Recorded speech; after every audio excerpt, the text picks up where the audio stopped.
Áďo! Už se asi dlouhá si, kde je ten náš slavný gang. Všichni jsou už asi.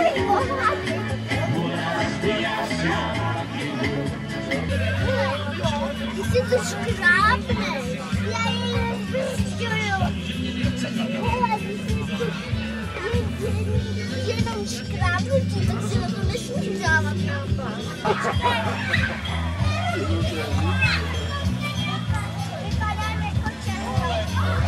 Taťka přiloží. Tráva. No, tráva tam je. Okej, jak to má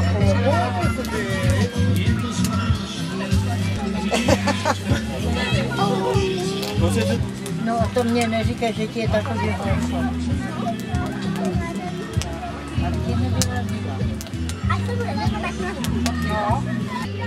Jsem myslel, že jedete na ten pohár nejdřív, že mi jde z toho, že máte jet na pohár.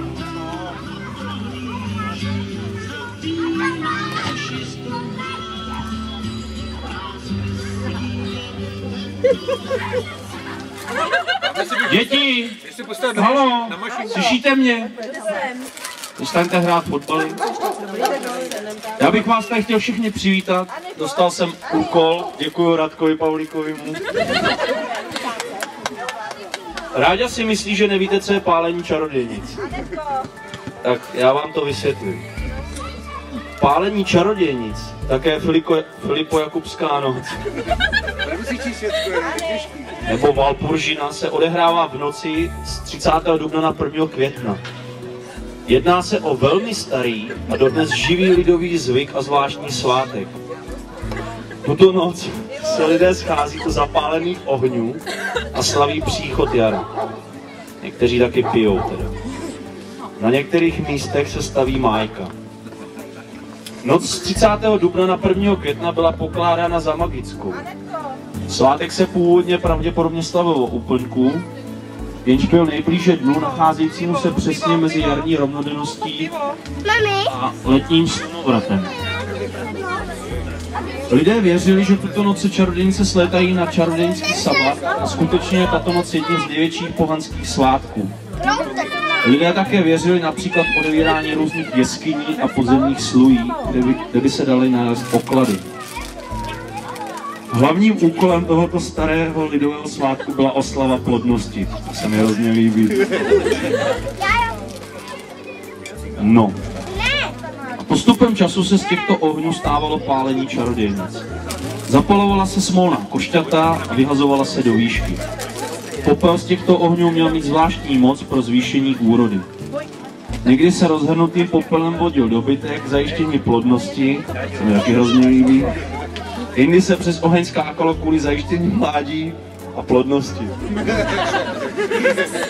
Je vidět, že to našel Radek tohle. Zvyky a tradice českých vesnic vychází přímo z pohanství, oslavy přírody, byly silně ovlivněny křesťanstvím, které se snaží pohanství vykořenit. Doufám, že jste tomu všichni rozuměli, protože mě kromě ty plodnosti to moc smysl nedávalo. Přivítáme jaro.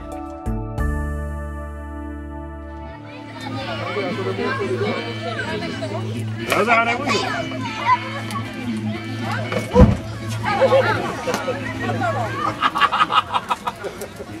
Ty to máš obočí, ty jo. A já mi tak těším. Já mi tak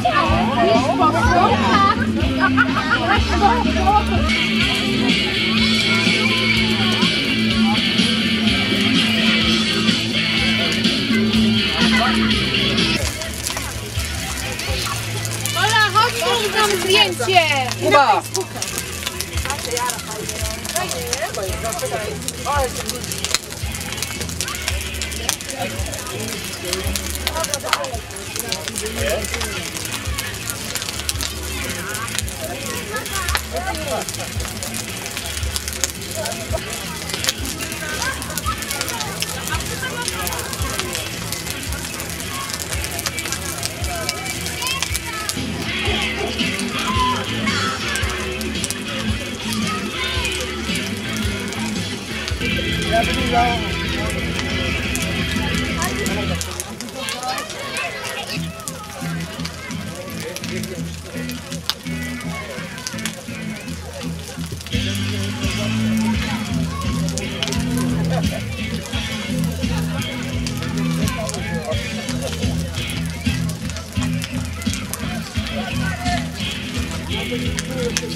Trapák relí. A říkali těma orientákama, že to takhle vyšlo. Bohužel, tohle neovlivní.